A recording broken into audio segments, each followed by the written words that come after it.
총정리 이번이 네 번째가 되나요? 네 번째면 사실 오늘 끝낼 생각을 했는데 이게 끝나지가 않을 것 같습니다. 아마 다음 주까지는 가야 될 것 같아요.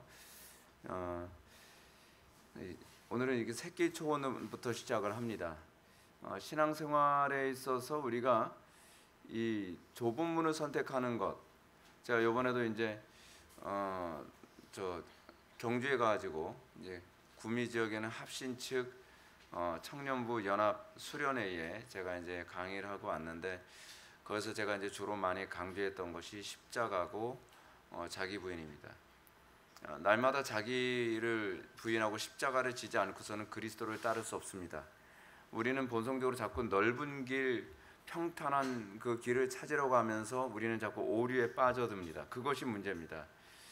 이번에도 이제 제가 청년들한테 저녁 집회 때 그런 부분을 굉장히 많이 강조했습니다.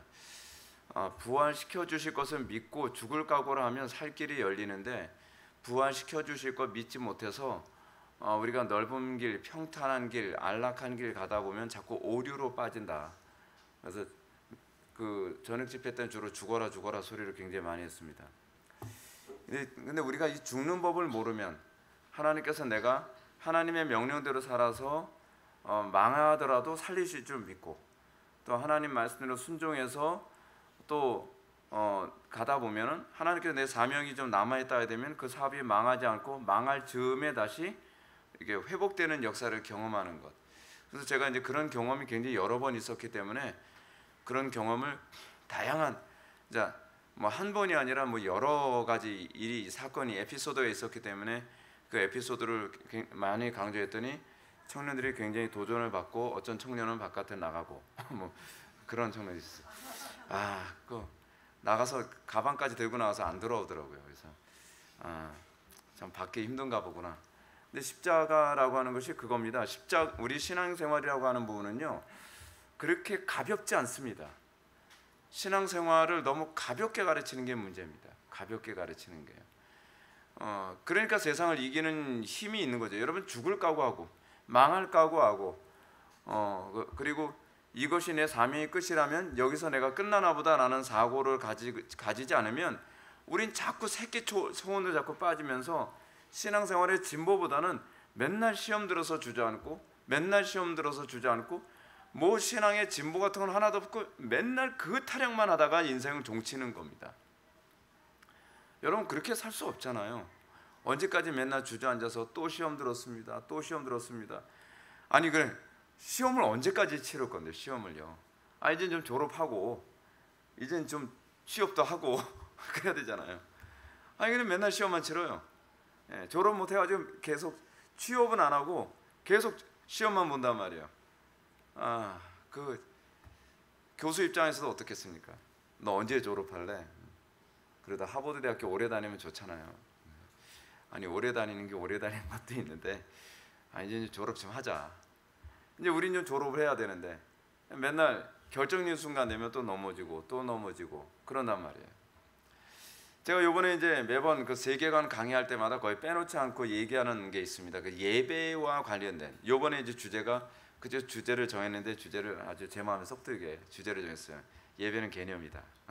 제 책 제목 예배는 개념이다 했는데, 제가 이제 이 얘기를 하게 되면 다들 굉장히 이제 공적 예배와 사적 예배의 연관성을 굉장히 이해를 잘해요. 그게 뭐냐면, 이 부분을 저한테 굉장히 잘 알려준 분이 있는데, 그분이 바로 레이디 가가입니다. 레이디 가가 참 잘 가르쳐줬어요.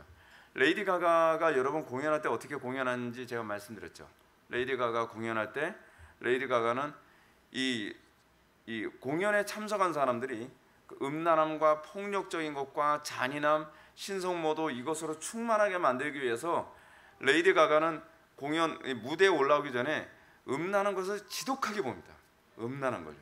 그리고 잔인하게 사람 죽이고 비명 지르고 막 고통스러워하는 걸 그걸 계속 보고 자기 속에 그 악마적인 걸 최대한 충만하게 채워서 뛰어나와서 공연을 하는데, 그 공연에 참석한 사람들이 다 이렇게 그 완전 광적으로 거기 완전 압도되는 거죠. 그 분위기에 드럼을 치는 것도 드럼의 그 비트가 그 음란함을 강화시키기 위한 비트거든요. 잔인함과 폭력성 이런 걸요. 근데 사람들이 막 그 공연에서 막 환호하면서 그러면 그 속에 뭐예요? 성적인 음욕이 막 끌어오르는 거예요, 막. 그리고 잔인하고 자기 속에 있는 막 폭력성 같은 게 막 끌어오르는 거예요. 그게 레이디 가가는 사탄 숭배의 전도자라는 그런 평가를 받거든요. 그리고 나면 그 공연에 참석한 사람들이 공연 끝나고서 나가면 뭐 하겠습니까? 음란한지 저주로 파송을 하는 거예요. 그리고 나가가지고 누가 시비 걸리면 폭력하고 싸우고 살인도 행하고, 실제로 여러분 이건 통계에 나와 있어요. 실제로요.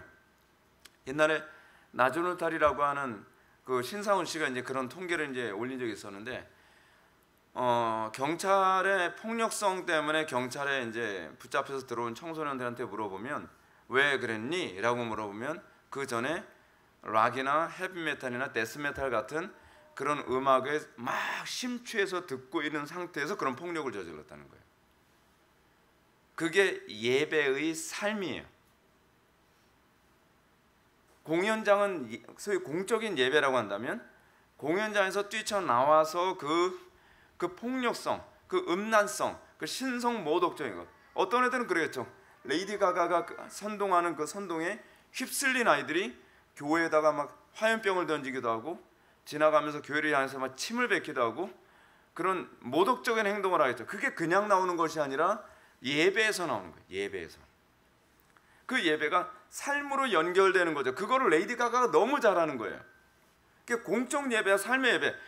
여러분, 공적 예배를 흐리멍덩하게 드리고서 삶의 예배에서 승리할 거로 생각 좀 하지 마십시오. 그리고 공적 예배를 통해서 사람들이 변화될 거라고 생각하지 않는 그런 설교자들도 정말 회개 많이 해야만 합니다. 아니, 레이디 가가 같은 사람도 그걸 믿는데, 그걸 아는데, 여러분, 그럼 우리는 공적 예배와 삶의 예배가 어떻게 연결돼서 나오겠습니까? 설교를 듣고서 내가 죄인이라는 걸 깨닫고 다시 교회 문 밖을 나가면서 사람들과 화해하고, 그리고 자기가 범죄 저지르려고 했던 것을 회개하고 그 범죄를 저지르지 않고 다른 사람들과의 어떤 문제, 하나님 앞에서의 어떤 문제, 이런 부분에 대한 분노와 죄악된 마음이 가득했다가도 예배를 마치고 나가면서는 그 부분에 대해서 회개하고 새로운 열매를 맺고, 그게 공적 예배와 사적 예배의 연결성이죠. 여러분, 설교자가 그걸 기대하지 않고 설교한다는 것 자체부터 굉장히 심각한 거고, 회중들이 그런 것을 기대하지 않고서 예배당에 오는 것도 심각한 문제입니다. 저는 여러분들이 공적 예배를 마치고 삶의 예배에서 그런 열매를 맺어야 된다고 저는 생각을 합니다. 그런 거에 대한 아무런 기대감도 없이 예배에 오는 건요, 레이디 가가의 콘서트장에 가는 것보다 못한 수준인 겁니다. 그러니까 우리가 세상을 못 이기는 거예요. 세상은 충만해서 나가요. 세상은요. 근데 우리는 하나님 앞에 그런 태도로 살아야 된다는 것조차도 모르고, 그런 삶의 태도를 우리가 견지하며 열매를 맺어야 된다거나 아무런 의욕도 없이 우리는 예배 마치고 형식적으로 예배하고 또 돌아가고, 형식적으로 예배하고 또 돌아가고. 자, 오늘 우리가 이제 살펴볼 부분이 새길 초원입니다. 모니터가 안 나오니까 제가 자꾸 뒤돌아보게 돼서 좀 이해를 하십시오. 마침내 순례길 왼쪽으로 새길 초원을 발견하고 그곳에 혹시 쉬운 길이 있는가 살폈다. 크리스천은 편하고 쉬운 길을 발견하고는 그 길로 따라가면 현재의 순례길과 만날 것이라는 확신을 했다. 신앙생활을 하면서 여러분들 우리를 항상 미혹하는 것이 무엇입니까? 여러분들 신앙생활을 하면서 압니다. 하나님 말씀대로 사느라고 많이 지치고 힘들고 어렵다는 거예요. 그래도 여러분들, 그래도 우리가 편안한 길 선택하면 안 됩니다. 지금 우리가 이 새길초원 이전에는 허영의 시장을 통과하면서 어려움이 있었고, 그리고 이 새길초원으로 가는 길에는 자갈밭이 있어서 발이 굉장히 아팠다라고 하는 부분을 표현합니다. 피곤하죠. 그리고 힘들죠. 그리고 좀 안락한 길을 걷고 싶죠. 근데 그럴 때 하나님께서 우리에게 저울질하는 겁니다. 너 좁은 길 선택할래? 넓은 길 선택할래? 너 새길 초원을 선택할래? 아니면 돌짝밭이라도 그 길을 걸어갈래? 근데 여러분, 그 갈래길에서 신앙이냐 아니냐가 나타나는 겁니다. 편한 길 걸어갈 때야 누가 신앙 있는 척 못하겠습니까? 그렇지 않아요? 손해 안 보고 이익 보고 그럴 때야 누가 못하겠으며, 기분 좋을 때야 누가 신앙생활 잘하는 척 누가 못하겠습니까? 내 신앙이 위선인지 진짜인지 그거를 구분하는 중요한 시금석은 이 고난의 때에, 어려운 때에 우리가 일관성을 계속 유지하느냐에 관한 문제입니다. 그거 유지해야 돼요. 일관성을요. 일관성을. 물론 믿음을 가지고 있다고 하는 사람들조차도 한순간엔 너무 지치니까 힘드니까 안 하고 싶을 때가 많이 있겠죠. 지금 여기서 이렇습니다. 피곤합니다. 발도 아프고 그런 상황에서 샛길 초원이 보입니다. 그리고 샛길 초원을 딱 겼는지 조금 딱 해보니까 편안하고 쉬운 길입니다. 그래서 근데 그 길을 보면은 어때요? 순례길과 만날 것 같아요. 야, 요번에 여러분 저는 이 샛길 초원을 봤습니다. 수련회 때. 우리 여러분들 수련회 장소 여러분들 기억나십니까? 수련회 장소 보면요, 제가 차를 잘못 몰고 와서 진짜 차 또랑이 빠질 뻔했댔어요. 그 회복기가. 네. 근데 신기하게 그 길이요, 어떠냐면 수련회 장소 여기 있잖아요. 근데 수련회 장소 여기 있는데 한쪽 길은 요렇게 해서 이렇게 돌아서 수련회 장소로 가는 거였고요, 한쪽 길은 요렇게 해서 이쪽으로 가는 것 같이 보였어요. 그래서 제가 보기에는 그쪽 길이 가는 길이 맞는 것 같아서 내비게이션 이제 어느 정도 좀 무시하고 거의 다 왔으니까, 왜냐면 목적지가 보이니까요. 그래서 제가 그쪽으로 들어왔거든요. 들어왔는데 차 한 대만 간신히 갈 수 있는 길이에요. 간신히. 근데 거의 다 왔더니 수련회 장소하고 완전히 길이 달라요. 이야, 이건 설교거리다. 이거 설교거리다. 이야, 이거다 이거. 네. 그 후진에서 간신히 나왔어요. 차를 이게 돌릴 수가 없으니까 저는 그래도 후진은 조금 하거든요. 제가 좀 운전 실력이 후지니까 후진은 제가 좀 해요. 근데 그렇게 해가지고 간신히 나왔는데 진짜 꼭 샛길이에요. 아무리 봐도 그 길은요, 제가 보기에는 이렇게 돌아서 가는 것보다 그 길이 진짜 수련회 장소에 들어가는 그 입구처럼 보였거든요. 근데 여러분, 내비게이션을 믿으십시오. 지도를 믿어야 돼요. 지도를요. 아니, 인도한 대로 가야죠. 인도한 대로요. 근데 내비게이션의 그 아가씨는 괜히 친절해서 그냥 잘못 들어섰습니다 그냥 다시 검색합니다, 이거로 끝이에요. 책망이라도 좀 해주지. 예. 저는 책망을 하잖아요. 예. 좀 약간 이 여자도 문제가 있어요. 예. 잘못 가고 있는데 말을 안 해, 그런 부분에 대해서. 근데 여러분, 이럴 때 우리가 가고 나서 이 오판이 우리에게 오는 결과가 얼마나 큽니까? 저도 거기서 후진 잘못해서 많이 또라이 빠졌으면 정말 얼마나 힘들었겠습니까? 얼마나 힘들었겠어요.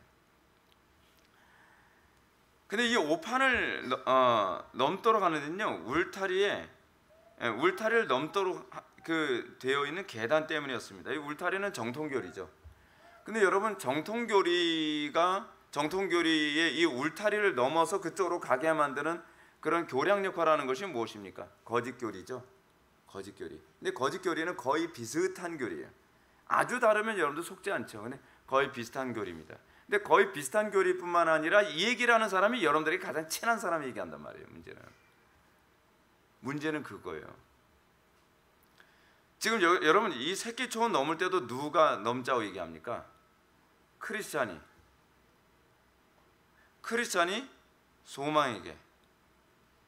근데 소망이 안 가도 될 것 같, 그쪽 가면 안 될 것 같은데요. 괜찮아요. 제가 보니까 이쪽으로 쭉 따라가면 될 것 같아요. 원수는 집안에 있느니라. 예. 여러분, 성도들과의 관계 안에서요, 여러분들 제발 좀 좋은 영향력을 끼치면서 살아야지 왜 나쁜 영향을 받으면서 삽니까? 성도가 서로 교통하고 성도가 서로 선한 영향력을 끼치는 것은 우리는 이상하게 나쁜 영향은 잘 받는데 선한 영향은 잘 안 끼쳐요. 그러니까 목사 입장에서는 속이 터집니다. 목사 입장에서는. 제발 그러지 말라는 거예요.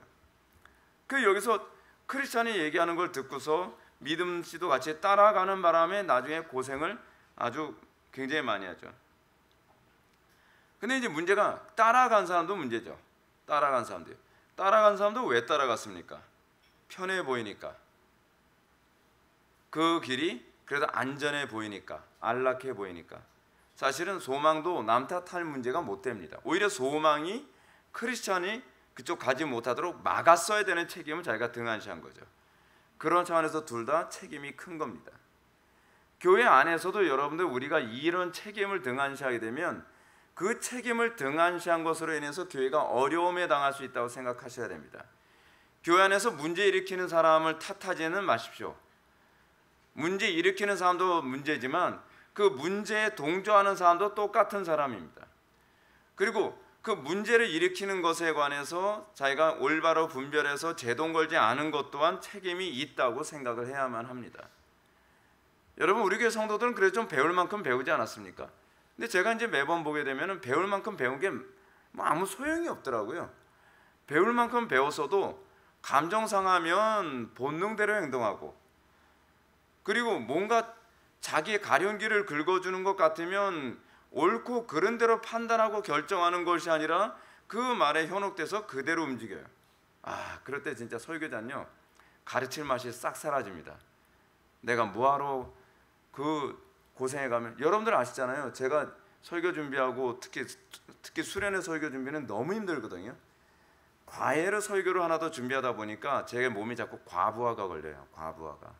그래서 어금니 하나 빠졌잖아요. 그것 때문에 녹아가지고 스트레스 받았어요. 근데 그렇게 해서 가르쳤으면 여러분들이 어금니가 안 빠지도록 해야 되는데, 아니 그렇게 해서 가르쳤는데도 또 시험이 오면 똑같이 무너지고, 시험이 오면 또 무너지고 또 무너지고. 그럼 이거 뭐 어금니 빠져가면서 가르칠 필요가 뭐가 있나, 그런 생각 드는 거 아니겠습니까? 좀 회개 좀 많이 해야 될 것 같아요. 돌아가고 있는 거 맞죠? 지금 바뀌어. 이 순례길에서 잠든 두 순례자. 근데 이렇게 해서 미혹돼서 나가고 난 다음에 그 순례길을 벗어나서 그쪽으로 나가고 나서 어떤 문제가 발생합니까? 이 절망의 거인을 만나죠. 근데 이 절망의 거인 만나는 일이 비비작에 계속 일어나는데 제가 보기엔 사탄도 되게 재밌을 것 같아요. 매번 건드리면 항상 이게 효과가 나타나요. 효과가. 또 넘어지고, 건드리면 또 넘어지고, 건드리면 또 넘어지고. 그러니까 얼마나 재밌겠습니까? 아이 좋아져, 완전히 아이 좋아. 근데 여러분은 이런 게 있습니다. 제가 요즘 외부 사역이 굉장히 좀 많아졌잖아요. 제가 외부 사역 많아졌다고 해서 저는 교회 목회 사역 등한시 안 합니다. 최선을 다합니다. 그럼 여러분들은 뭐 해야 될까요? 목사님이 최선을 다하시니까 뭐 잘 되겠지? 그러면 안 되죠. 그럴 때 제가 이제 외부 사역을 열심히 뛸수록 사탄은 외부 사역을 열심히 뛰지 못하도록 틀림없이 제동을 겁니다. 그렇지 않겠습니까? 사탄은요, 제가 그냥 내 교회만 힘드니까 내 교회만 열심히 하겠습니다, 그런 걸 얼마나 원하겠습니까? 저도 요번에 여기저기 사역하면서 굉장히 보람됐던 게 뭐냐면, 사역을 하면서 청소년들이 새로운 삶을 살게 되고, 요번에도 청년들 모였는데 막 청년들, 근데 일단은 마스크를 쓰니까 얼굴 표정을 알 수가 없어요. 얘네들이 제대로 받아들이는지 어떤지. 근데 청년들이 끝나고 나서 얘기 나눠보면 굉장히 반응이 좋았어요. 굉장히. 그러면 반응이 좋았으면 사탄도 어이구 김 목사 기특하네, 내가 좀 어떻게 도와줄 수 없을까, 그러겠습니까? 사탄이요? 어떻게 제동 걸 게 아니에요. 제동을요. 그러니까 제가 외부 사역이 강화되면 강화될수록요, 공격이 엄청나요. 공격이. 그럼 여러분들이 해야 되는 게 뭡니까? 교회가 더욱더 건강하고 안전하고 평안하게 돌아갈 수 있도록 기도하고, 서로 권면하고 섬기고, 그리고 여러분들이 목회자를 위해서 더 많이 기도해서 목회자가 교회에서 사역과 외부에서의 사역을 같이 충성되게 잘할 수 있도록 섬겨야 되는 거, 이제는 그건 여러분들이 해야 되는 일이죠. 여러분들이 해야 되는 일이에요. 저도 설교 준비 하나하나 절대로 게을리 안 합니다. 요즘 기도 제목이 부쩍 많이 들었거든요. 근데 미혹이 오고 어려움이 있다고 매번 새끼 초원으로 빠져들어서 절망의 거인한테 맨날 두드려 맞아 앉아가지고 코피 흘리고 있으면 어떡하냔 말이에요. 한쪽에서 이기는 그런 모습도 있고 막 그래야 되는 것 아니겠습니까? 이렇게 얘기해도 또 까먹어요. 여러분들은 이렇게 얘기해도 또 까먹고 또 까먹고 또 까먹고, 참 까먹는데 은사가 충만하셔가지고. 근데 여러분, 그 하나님 말씀대로 순종하지 않고 새끼 초원으로 가면요 순탄한 것 같죠. 근데 그때만 순탄합니다. 그 인생의 원리가 그렇습니다. 여러분 그게 영적 원리. 왜냐하면 하나님은요 정직하세요. 하나님은요 생략하고 뭘 얻는 법이 없어요. 그러니까 예를 들어서 그렇잖아요. 우리는 약간 도둑놈 슈퍼 같은 그런 학교는 어떻습니까? 공부 잘 안 해도 답만 외워해서 시험 잘 보게 하는 학교. 그 좋은 학교 아니죠.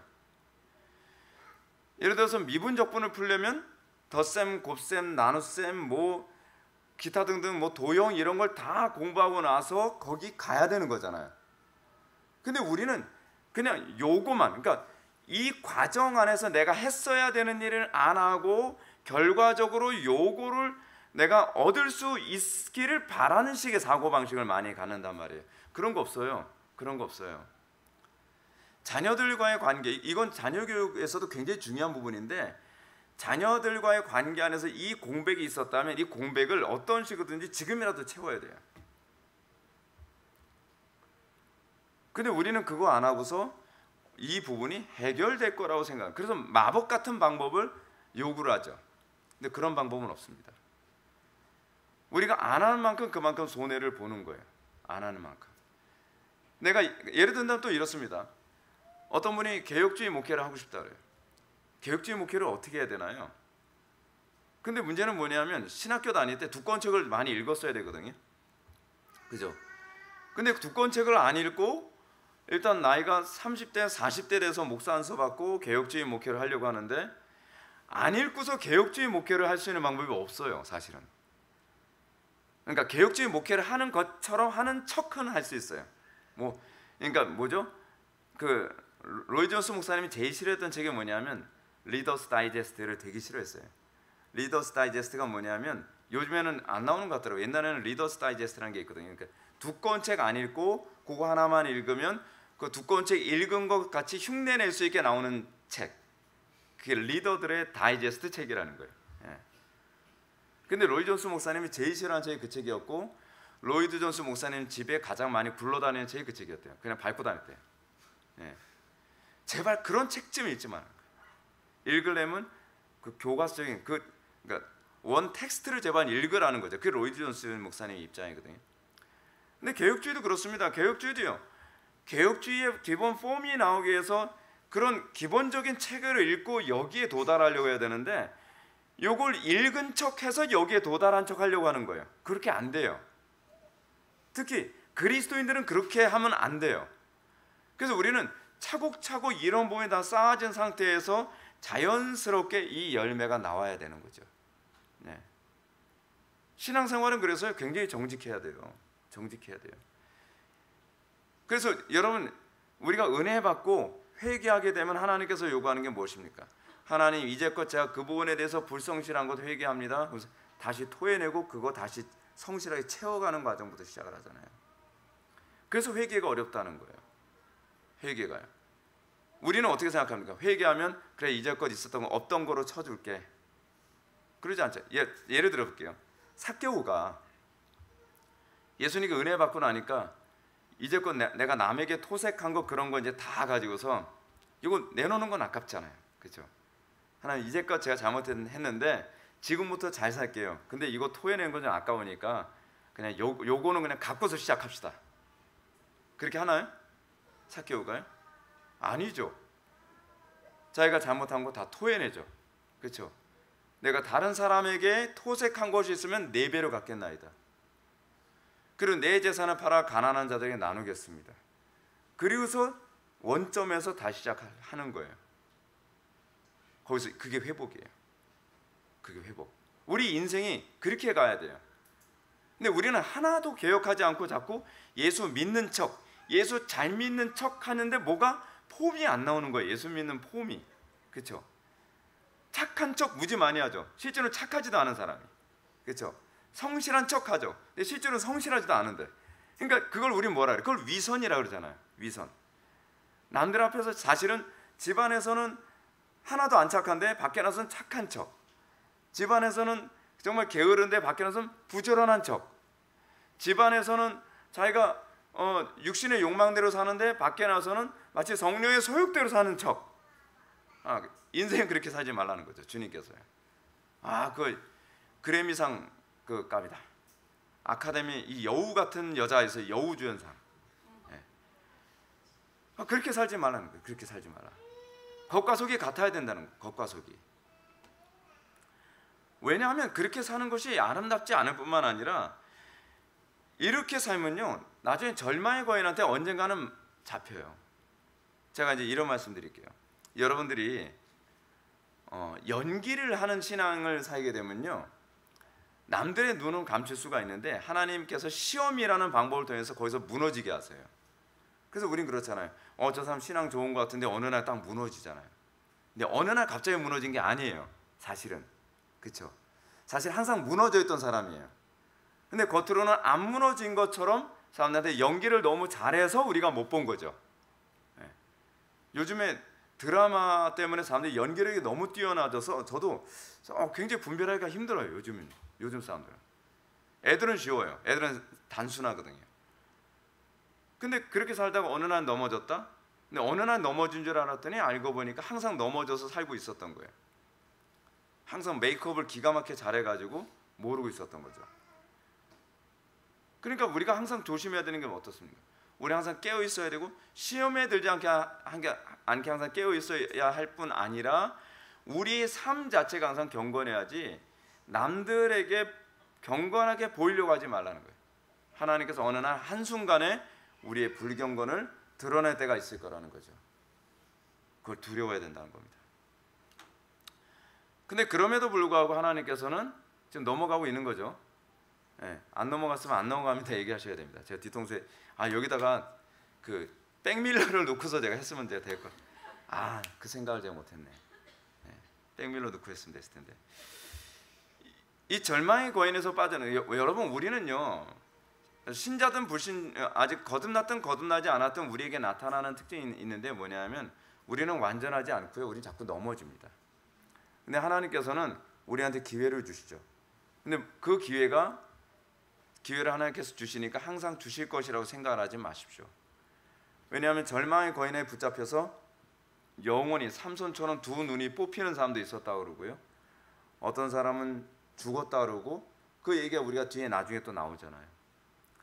특별한 은혜 때문에 이 크리스찬과 이 소망이 나오게 됩니다. 자, 근데 나오게 된 시점이 언제란 말이에요? 주일이라 그랬죠?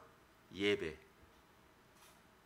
제가 이런 말을 반복을 했는데 말을 들어먹지 않을 땐 제가 속이 막 진짜 터지는 게 뭐냐면 힘들어도 주일 성수는 하시라니까요. 힘들다고 주일 성수를 포기하면 도울 방법이 없어요. 도울 방법이. 근데 힘들다고 주일 성수를 안 나와버려요. 그럼 뭐 어쩌라는 거예요 제가. 철로역정을 통해서 얘기를 했는데 꼭 이런 상황 터지면 꼭 까먹어요. 시험에 들면 주일 성수 안 해요. 시험에 든다고 수요 예배 안 나오고. 제가 그랬잖아요. 그럴수록 예배에 참석해야 된다. 잊지 마시죠. 자꾸 잊어먹으면 집에다가 아예 그냥 문설주에다가 그냥 적어 놓으세요. 시험 들수록 예배에 참석하자. 어려울수록 예배에 참석해야 돼요. 왜냐하면 내 힘으로 못 이기니까. 이 크리스찬이 어떻습니까? 절망의 거인에 붙잡혀서 우리는 소망이 없어 끝났어 라고 할 때, 근데 어느 정도로 끝났어요? 자살 충동을 느낄 정도까지. 근데 그 정도였는데 이 사람들이 이 상황에서 절망의 거인으로부터 이 구출을 받은 시점이 언제냐 말이에요. 주일날 예배를 통해서. 뭐가 지혜로운 사람이죠? 배운 대로 사는 게 지혜로운 사람이죠.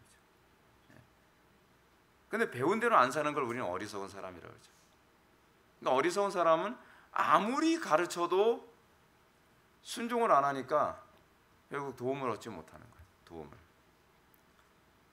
우리는 우리의 삶의 방식대로 살면 안 됩니다. 여러분들이 우리에게 오셔서 신앙생활을 하기 시작을 했으면 전 적어도 여러분들한테 성경적으로 신앙생활하는 방법을 제가 교과서적으로 가르쳐 드리잖아요.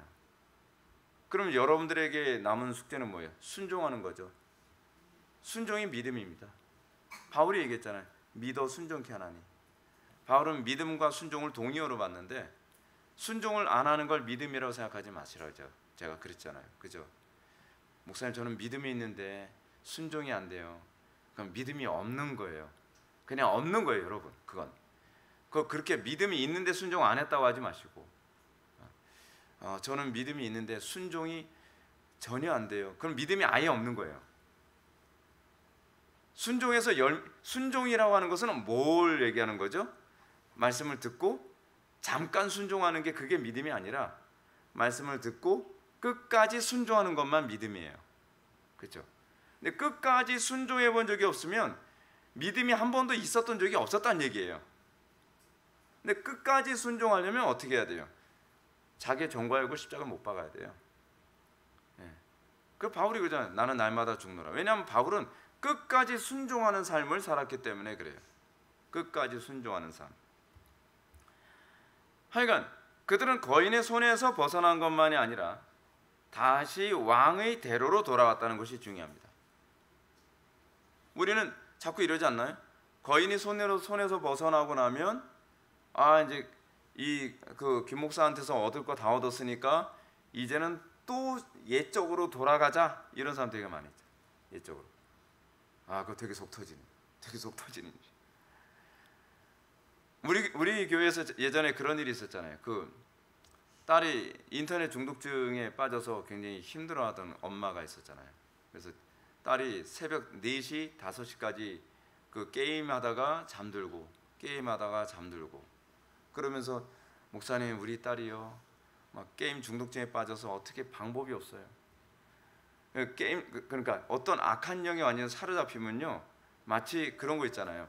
귀신을 사람들이 쇠고랑으로 채워도 끊어서 아무도 그 귀신을 당해낼 죄가 없도다, 이런 것처럼 이 어떤 중독에 빠진 사람은요, 부모가 무슨 힘을 써도 이걸 막을 재간이 없어요. 막을 재간이. 제발 밤늦게까지 컴퓨터 하지 말라니까 하면서 뽑으면 뽑는 대로 또 다른 방법으로 게임하는 법을 찾아요.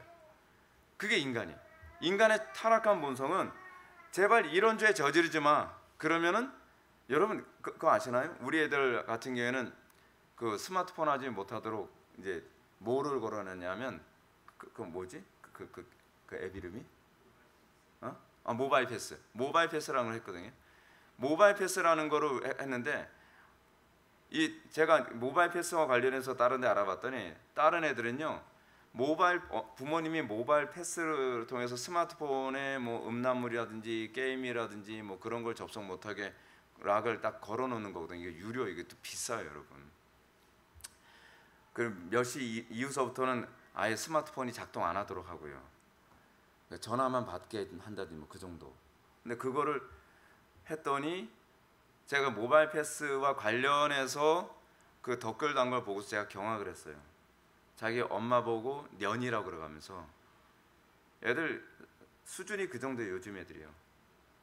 왜 스마트폰 못해? 그게 중독 상태예요. 그게 막 쌍욕 제가 차마 입으로 제가 담을 수 없는데 그런 걸 해가면서 아이들이 인터넷을 뒤지는데 뭘 뒤지냐면 모바일 패스, 락 깨는 법, 그거 찾아가면서까지도 해요.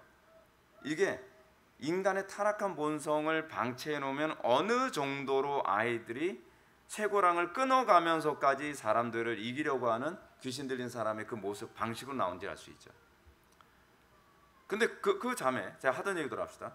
그 자매가 우리 교회에 와서요, 게임 중독을 몇 주 만에 끊었는지 아십니까? 4주 만에 끊었어요. 예배 참석해서 그게 끊어졌어요. 그 자매 올 때 맨날 머리가 떡이 돼서 왔거든요. 잠을 안 자고 오니까. 근데 이 자매가 인터넷 중독을 딱 끊고 나니까 그 다음부터는 엄마도 교회를 끊더라고요.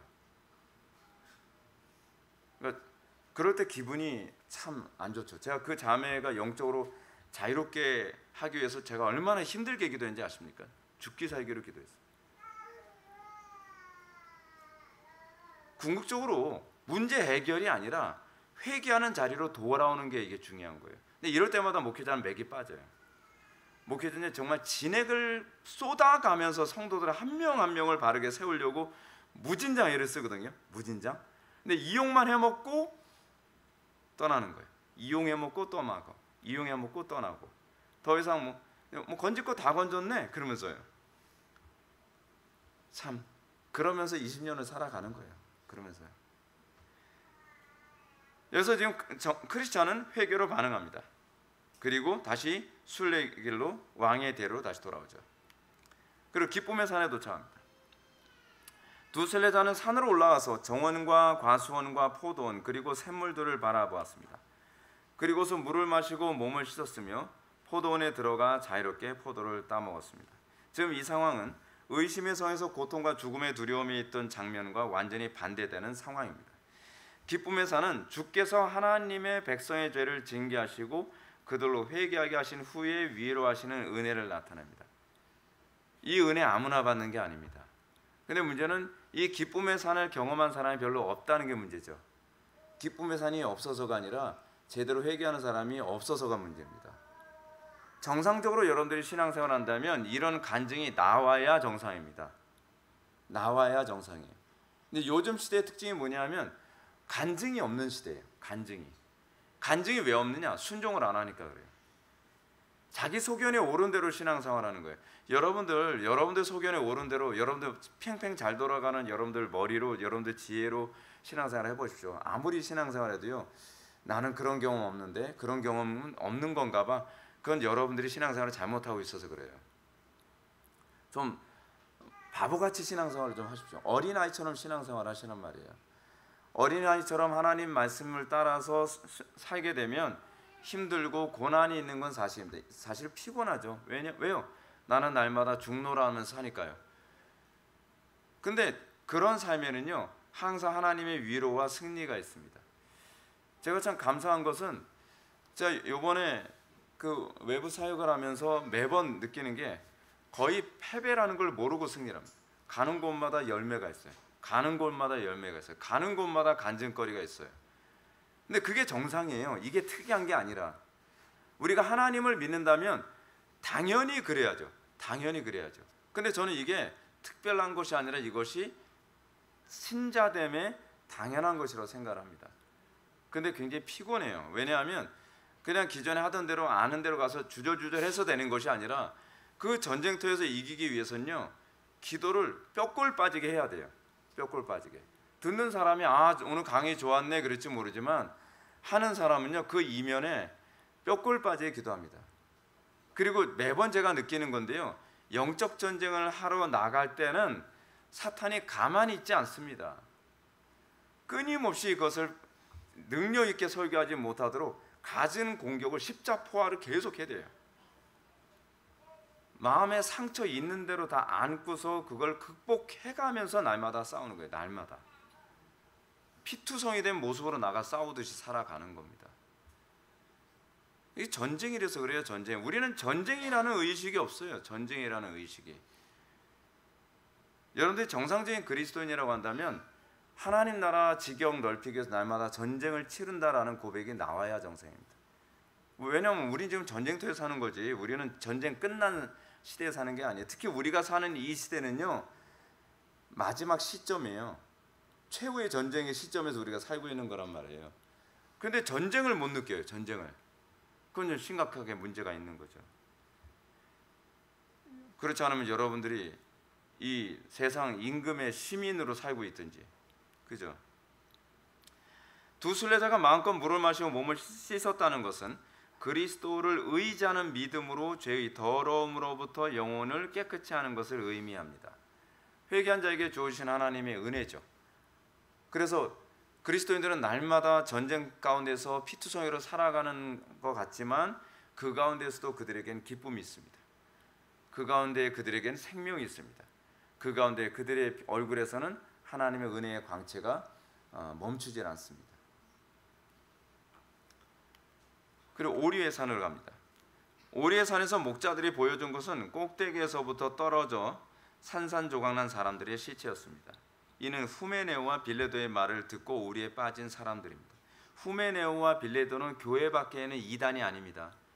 교회 안에 가만히 들어온 형제라는 사람입니다. 이 사도행전이나 고린도전서나 그렇지 않으면은 디모데전서 이런 데를 보게 되면은 바울이 반복해서 계속 강조하고 경고하고 조심하라고 하는 게 뭐냐면 교회 안에 가만히 들어온 형제들입니다. 교회 밖에 있는 이단은 우리가 경계할 수 있지만 교회 안에 가만히 들어온 형제는요, 여러분들 정말 조심해야 됩니다. 그래서 찬송가 가사에 그 가사가 있잖아요. 내 친구를 삼가 잘 선택하고. 그러면 잘 선택해야지.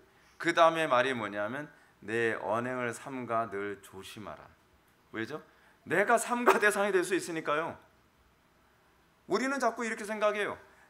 누구 조심해야 되겠다. 근데 내가 조심 당해야 되는 대상이 될 거라고는 생각을 안 해요. 근데 우리 신앙의 선배들도 이런 일을 목회사역에서 교회 안에서 너무 많이 겪었기 때문에 그런 찬송시가 나온 거예요. 내 언행을 삼가 조심하라. 내 친구를 삼가 잘 선택하고. 공동체 안에서도요, 친구를 잘 선택해야만 합니다. 보면은 유유상종이에요. 유유상종. 불평하는 사람들은 불평한 사람들끼리 모이고, 은혜가 충만한 사람은 은혜 충만한 사람들끼리 서로 모이고, 서로 교통을 굉장히 잘해요. 교통을요. 그러면서 내가 하는 말을 통해서 다른 사람들에게 어떤 영향을 하다못해 여러분들의 자녀들에게도 내가 하는 말이 어떤 영향을 끼치고 있는지를 좀 생각을 해야 된단 말이에요. 나의 말과 나의 행동, 공동체 안에서 나의 말과 행동이 신앙이 약한, 근데 꼭 신앙 약한 사람들한테 자꾸 이상한 말을 해서 공동체 안에 자꾸 어려움을 자꾸 일으키는 그런 경우들이 교회 안에 계속 많죠. 이 후메네오와 빌레도의 말을 듣고 오리에 빠진 사람들이 이게 계속 교회에서 안에서 계속 반복돼요. 어느 교회에서나 계속 반복돼요. 어느 교회에서나. 그래서 여러분 교회 생활에서 사도 야고보가 얘기하는 것처럼 우리 입을 조심해야만 합니다. 우리 혀를 조심해야만 합니다. 쉬지 않는 불이래요. 쉬지 않는 불. 누가 가히 그 입을, 그 혀를 컨트롤할 수 있겠는가? 다스릴 수 있겠는가? 그러잖아요. 어느 교회든지 항상 그 혀 때문에 교회가 아수라장 나는 거거든요. 우리가 그러니까 우리가 예수 믿으면서 우리에게 달라져야 되는 성화라는 것에 있어서 가장 중요한 부분은 야고보는 혀로 얘기합니다. 혀. 우리가 혀 사용하는 데서 굉장히 항상 점검해야 되고 신중해야만 합니다.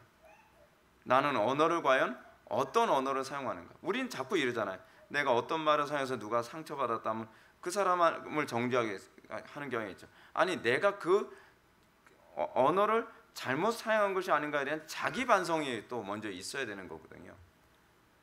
그래야 교회가 성장합니다. 여러분들 우리 교회 안에서도 보십시오.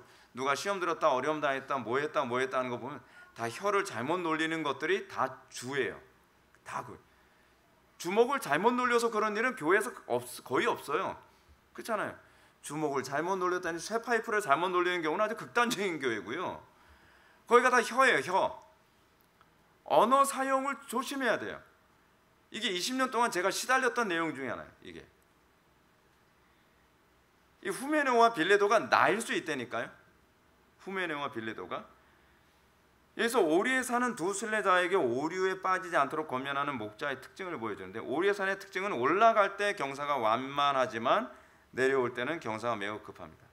그래서 쉽게 신앙생활하도록 하지만 결국 한순간에 완전히 멸망하는 가르침, 그게 후메네오와 빌레도의 가르침이죠.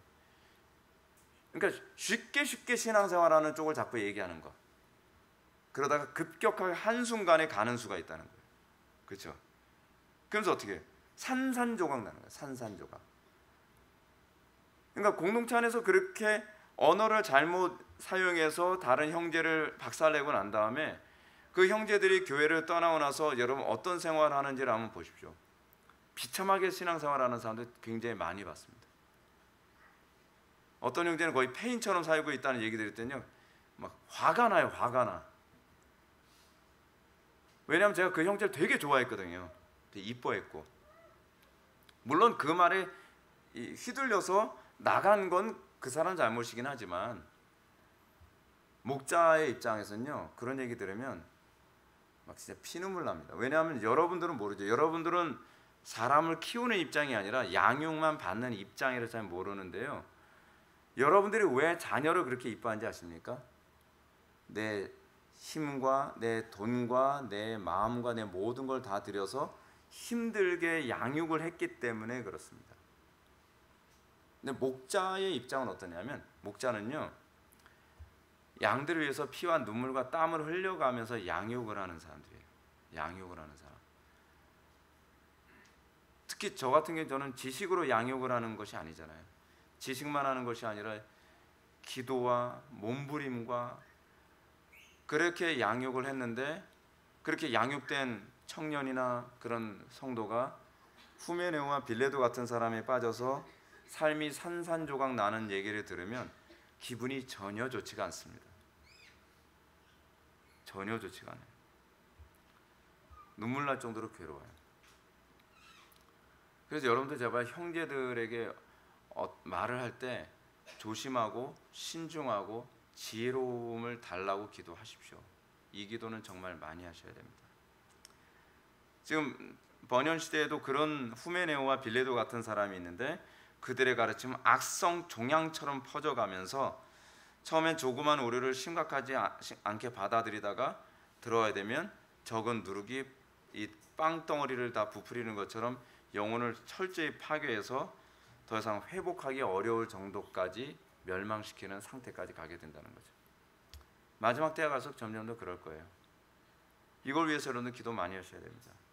여러분들 그렇게 한 부분에 관해서는 하나님 앞에서 심판받을 각오는 하셔야 돼요. 여러분 그 각오 하시고 사셔야 됩니다. 여러분들이 혀를 놀릴 때 여러분들이 한 말에 대해서 하나님의 심판대 앞에서 반드시 심판받을 거라는 생각을 하고 살아야 돼요. 이건 협박이 아니라요. 그건 성경의 가르침이에요. 왜냐하면 형제를 실족시키는 일에 관해서는 예수님께서 특별히 엄하게 다루고 있는 부분이거든요. 근데 교회 안에서 이 부분을 되게 가볍게 생각해요. 굉장히 가볍게 생각해요. 한 영혼이 천하보다 귀한데요. 이 부분에 있어서는 여러분들 조심해야죠. 그래서 무지를 만납니다.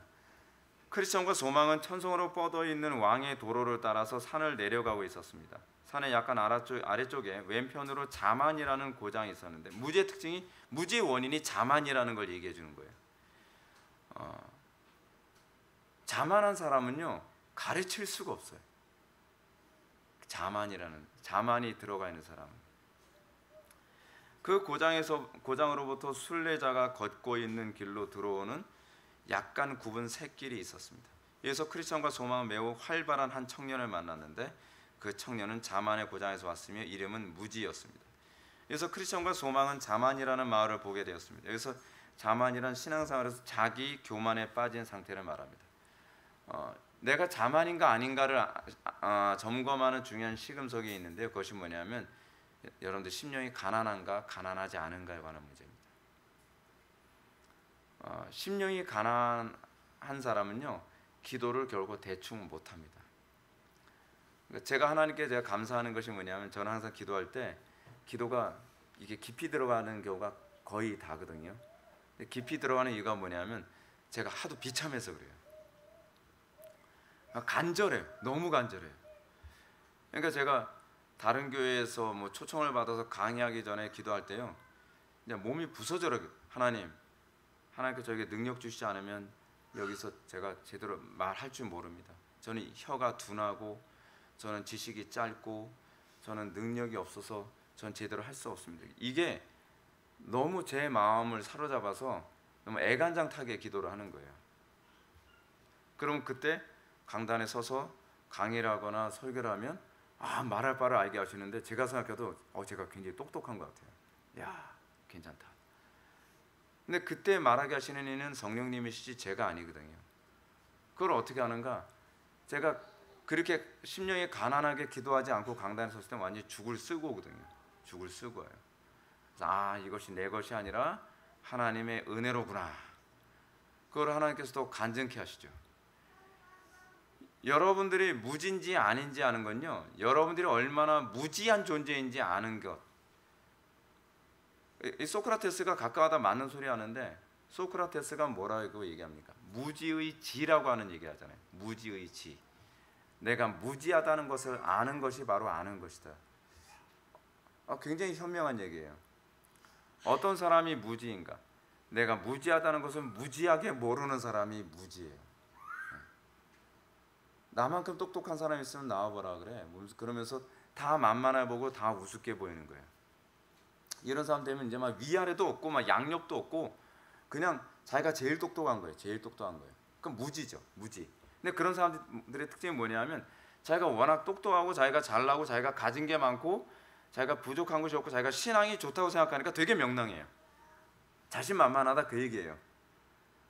근데 정말 자기의 부족함을 깨닫는 사람은 그럴 수가 없어요.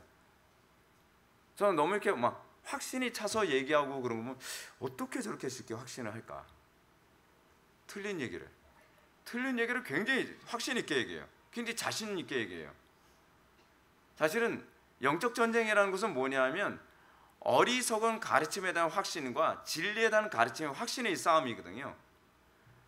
근데 어리석은 가르침을 얘기하는 사람들 중에 상당수가 그것에 대한 대단한 확신을 가지고 있어요.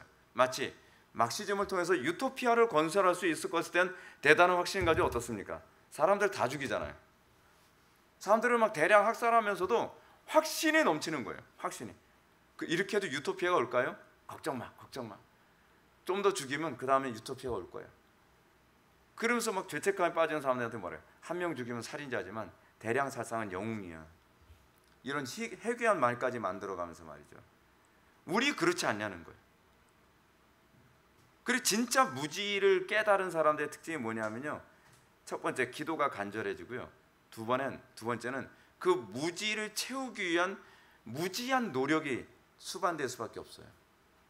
그 무지라고 하는 건 지적 무지만 제가 얘기하는 게 아닙니다. 여러분 그런 거 있잖아요. 아, 제가 뭐 아는 게 있나요? 이렇게 겸손을 떴는데 전혀 노력하지 않은 사람도 있죠. 자기가 무지하고 자기가 어리석고 자기가 부족하다는 걸 사실은 못 느끼는 사람이에요. 진짜 느끼는 사람은요, 그럴 수가 없습니다. 피가 바짝바짝 마릅니다. 바짝바짝 말라요. 그래서 자기의 무지를 채우지 않고서는 견딜 수 없어야 돼요. 그래서 어떤 사람은요, 노력을 해도 두 종류의 사람이 있습니다. 어떤 사람은 자기가 무지에 대한 깨달음이 있어서 노력하는 것이 아니라 남들에게 더 똑똑하게 보이려고 노력하는 사람이 있고요. 근데 이런 사람들은 무지일 가능성이 굉장히 높아요. 왜냐하면 1차적으로 내가 무지하다는 걸 모르고, 그 2차적으로는 이런 사람들은 남들보다 난 무지하지 않은데 더 똑똑하게 보이려고 공부한다고 생각하거나 더 의롭다고 보이기 위해서 의를 행하는 사람이니까, 더 경건하다고 보이기 위해서 경건을 행한 사람이에요. 이 노력의 어떤 방향성이 다르죠.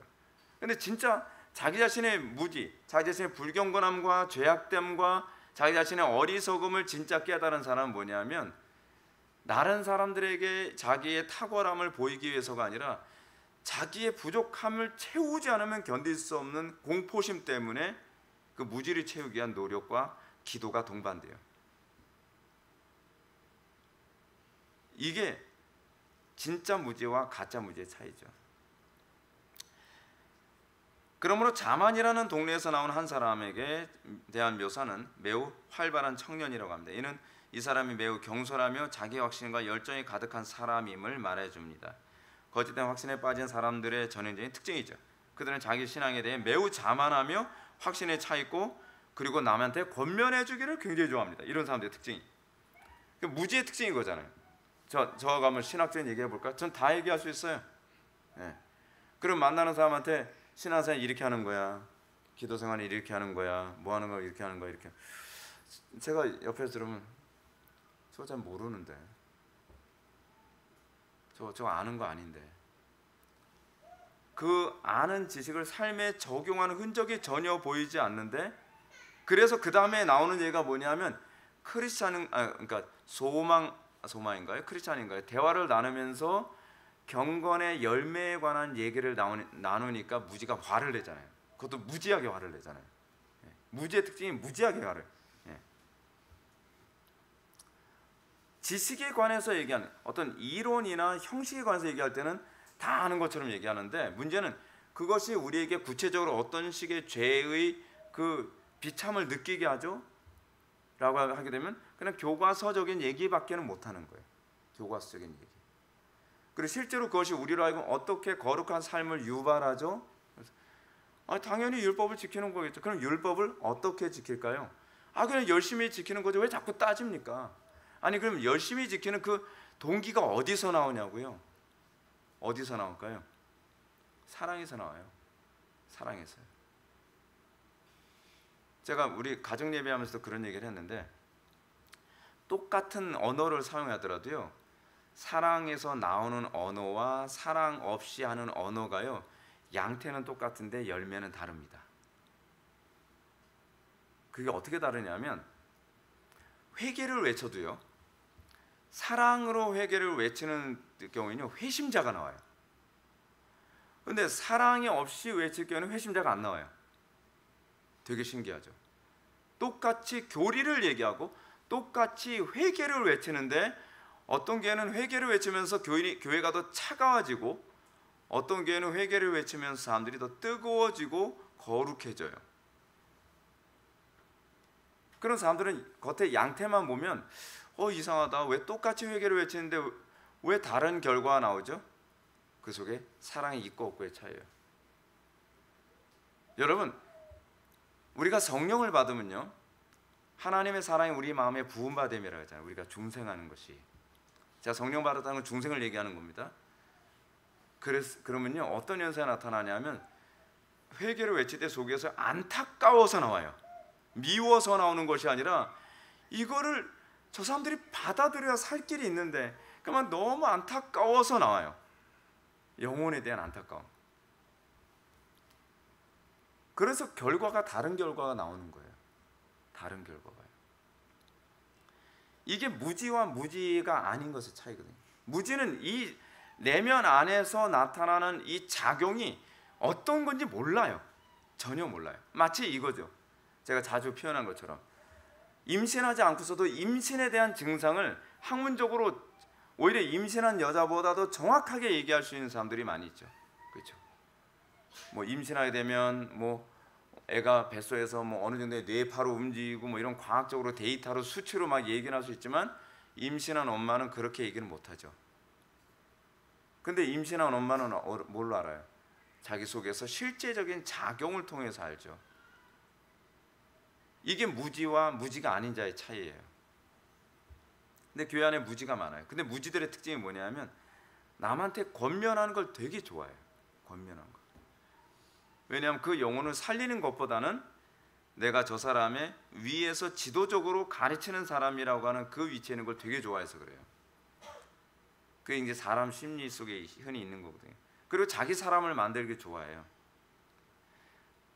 그 다음에 우리가 또 만나는 게 누굽니까? 무지와 헤어지고 난 다음에 아첨쟁이를 만납니다. 두 순례자가 길에 대해 생각하고 있을 때, 살갗은 검지만 매우 희고 긴 겉옷을 입은 사람이 그에게 와서 왜 이곳에 서 있느냐고 질문합니다. 무지하고 굉장히 흡사한 부분인데요, 틀린 소리는 안 하는데 그 속이 어떻습니까? 선한 양심이 없는 사람들이죠. 그렇죠? 그들은 천성의 도시로 가고 있는 중인데 어느 길을 택해야 될지 몰라 서 있다고 대답합니다. 그 남자는 내가 가는 길로 따라오라고 말합니다. 두 순례자는 그를 따라가는데 점점 길이 회전되더니 얼마 안 되어 자신들이 가고자 하는 방향으로부터 반대 방향이 되었다라고 합니다. 그러나 그 두 순례자는 그 남자를 따라갑니다. 그 남자는 두 순례자를 그물 범위 안에 인도하고, 그리고 결국 그물이 덮쳐서 그들을 옴짝달싹할 수 없게 만들죠. 신앙생활이라고 하는 부분에 있어서 여러분들이 중요하게 생각해야 될 하나의 좀 관점이 하나 있습니다. 관점이 뭐냐면, 제가 이번에 이제 청년들 대상으로 이제 강의하면서 그런 얘기했습니다. 이 왓과 하우에 관한 문제. 그래서 제가 이제 그 그림을 보여줬거든요. 그 여자로 보이기도 하고 할머니로도 보이는 그 그림 있잖아요. 보여드린 적 있죠? 그 그림을 보면서 어떻게 보이나요는 하우에 관한 질문, 무엇일까요? 라고 하는 것은 왓의 질문이라 했죠. 이게 굉장히 중요한 문제입니다. 굉장히 중요한 문제예요. 왜냐하면 목회는 무엇인가 라고 하는 것에 대한 본질에 관한 질문 없이 하우에 관한 질문만 하시는 목사님들의 특징이 뭐냐면, 맨날 교회의 성장을 위한 이 방법론적 세미나만 찾아서 돌아다닙니다. 그분들은 계속 새로운 방법, 새로운 패러다임만 계속 찾아다녀요. 그래서 그분들은 하는 얘기가, 시대에 따라서 새로운 방법으로 목회를 해야 된대요. 그럼 제가 그런 분들하고 얘기할 때 그런 얘기를 하는 거죠. 목회가 뭘까요? 목회가 뭔지를 모르니까 자꾸 하우만 찾아다니는 거예요. 그러다 하우만 계속 찾아다니면서 무슨 교회 성장 세미나다 뭐다 여기저기 많이 찾아다니는데 결국 남은 건 별로 없는 거예요. 그럼 난 뭐 했지? 그런 거죠. 왜냐하면 왓에 대해서는 한 번도 생각해 본 적이 없는 거예요. 자, 다시 한번 얘기해 봅시다. 신앙이 뭐죠? 이 부분에 대한 질문 없이 신앙생활을 어떻게 하는 겁니까? 라는 것만 찾아다니면 관상기도하고 무슨 뭐 뜨레스티아스하고 무슨 알파하고 뭐 온갖 이상한 프로그램 다 따라다니다가 올무에 걸리는 거예요. 그렇잖아요. 근데 우리는 왓에 대한 질문을 잘 안 한단 말이에요. 어떻게 하면 신앙이 성장하나요? 그럼 저는 질문, 신앙이 뭔지 알고서 신앙 성장을 생각하는 겁니까? 신앙이 무엇인지도 모르면서 어떻게 해야 신앙이 성장하는지 질문을 던지는 거예요. 너무 웃기는 거 아닌가요? 그렇죠? 학생들도 이렇습니다. 우리나라 교육의 가장 심각한 문제가 뭐냐면 공부가 무엇인지를 가르치지 않고 공부를 어떻게 하면 잘할까만 가르쳐요. 아니 공부가 뭔지를 모르는데 그러면 아이들은 공부란 좋은 성적을 내는 거 아닌가요? 그런가요? 저는 그렇게 생각 안 해요. 공부는 그게 아니라고 생각해요. 그러니까 어떻게 성적만 잘 내면 공부를 잘하는 거예요. 근데 사회에서는 별로 쓸모없는 인간인 경우가 상당히 많이 있잖아요. 왓에 대한 질문 없이 끊임없이 하우에만 계속 질문을 그것만 찾아다니는 거죠. 그럴 경우에 이렇게 겉은 그럴싸하게 흰 옷을 입지만 속은 시커먼 이런 사람들한테 미혹돼서 넘어지게 되는 거죠. 사람들이 교회 찾아다니는 것도 그거 아닌가요? 예수 믿는 게 무엇인가에 관한 생각은 전혀 안 하고 어떤 교회가 좋은 교회인데 어떻게를 찾아다니면서 이 교회는 뭘 가르치고 근데 그걸 도대체 왜 배우려고 하는 거예요? 왜? What? Why? 하나도 질문을 안 던져요. 근데 문제는 그러면서 나중에 늙어서 어떻게 되는 거예요? 그제서 비로소 늙어서 질문은 내가 이제껏 신앙생활을 뭐 했지? 좋은 세월 다 보냈죠. 신앙 개념이다나 예배는 개념이다 뭐 이 개념 시리즈가 다 왓에 관한 얘기잖아요. 왓. 왜냐하면 저는 끊임없이 왓에 관심이 있었거든요. 사람들은 끊임없이 하우에 대해서 질문을 해요. 답답한 거죠. 답답한 거예요. 다음 시간에 우리가 마법의 땅을 들어가겠습니다. 마법의 땅. 마법의 땅 들어갔을 때 제가 미리 말씀드리면 이렇습니다. 마법의 땅을 벗어나는 길은요, 왓이 무엇인지 아는 사람만 벗어납니다. 왓이 무엇인지 관심도 없고 알지도 못하는 사람은 하우만 찾아다니다 결국 망하게 될 겁니다. 여러분들 정신 똑바로 차려야만 합니다. 지금 신앙생활 이렇게 하기 쉬운 시대가 아니고요. 그리고 왓에 대해서 고민하지도 않았으면서 하우만 가지고 따라다니면서 아는 거라고 생각하지 마십시오. 그거 아는 거 아닙니다. 아는 것이라고 하는 것은요, 왓에서부터 시작하는 겁니다. 제가 소크라테스의 삼파술에 관해서 제가 굉장히 공감을 많이 하는 게 뭐냐면 소크라테스의 삼파술의 핵심이 뭐냐면 계속 왓입니다. 하우에 대한 질문이 아니에요. 계속. 경건이 뭐라고 생각하나? 그리고 what과 why예요. 계속. 그것이 왜 경건이라고 생각하는데? 그게 뭔데? what. 근데 우리는 what과 why에 대해서 전혀 질문하지 않으면서 내가 왜 목회자가 돼야 될까? 저는 그렇게 생각했어요. 목사란 무엇일까? what. 그거에 대한 저의 답은 어디서 찾았냐면 예수님께서 베드로에게 내 양을 먹이라, 내 양을 치라, 내 양을 먹이라. 목사는 하나님께서 맡겨주신 양을 먹이고 치고 사랑하는 거구나. 하나님께서 맡겨주신 양을 돌보고 영원한 천성에 도달할 때까지 바른 길로 인도하기 위해서 참된 목자는 양을 위해서 목숨을 버리느니라 라고 얘기하는 것처럼 그리스도께로 인도하는 이 삶의 연속선상에 있는 것이 목자지, 그것이 목회지. 뭐 많은 사람들 끌어모아서 염소까지 염소에다가 늑대에다가 여우에다가 꽃뱀에다가 뭐 그런 것까지 막 온갖 동물 농장 만들어 가지고 무슨 동물원 만들 일이 있습니까? 교회를요? 교회는요 구원받은 성도들의 모임이에요. 근데 언제부턴가 교회가 무슨 동물원이 돼버리고 말았어요. 동물원. 양, 염소, 늑대, 이리 뭐. 근데 문제가 뭐냐면 제가 왜 이걸 싫어하냐면 그런 말 있죠. 아카가 양화를 그 뭐라 그러죠? 아카가 양화를 그 뭐라 그러죠? 그 단어가 구축한다.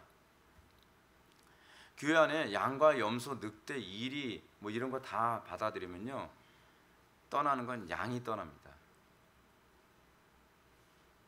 그게 제가 어렸을 때부터 계속 보면서 제가 확인했던 거예요.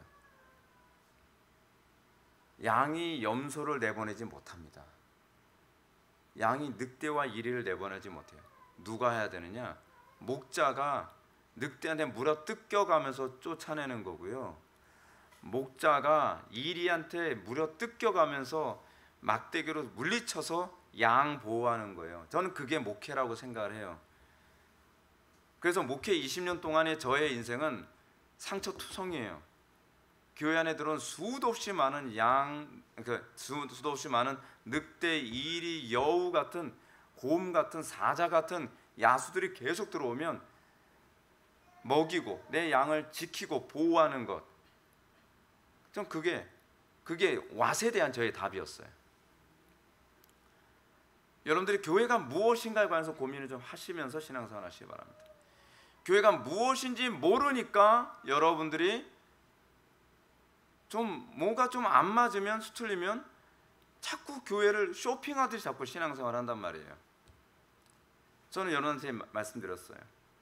이제는 여러분들이 마음에 새길 차례입니다.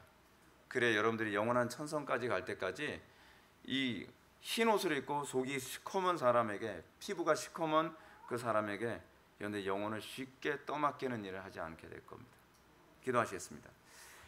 사랑이 많으신 하나님, 우리가 이 땅을 살아가면서 신앙생활이 무엇인가에 관해서 좀 더 고민하게 하여 주시고 우리가 무엇인가에 대한 질문, 이 왓에 대한 질문이 너무 빈약함으로 우리가 끊임없이 새길 초원을 걷게 될 때도 있고 또 미혹에 넘어갈 때가 있고 그리고 교회 안에 가만히 들어온 형제들에게 넘어질 때가 얼마나 많은지 모릅니다.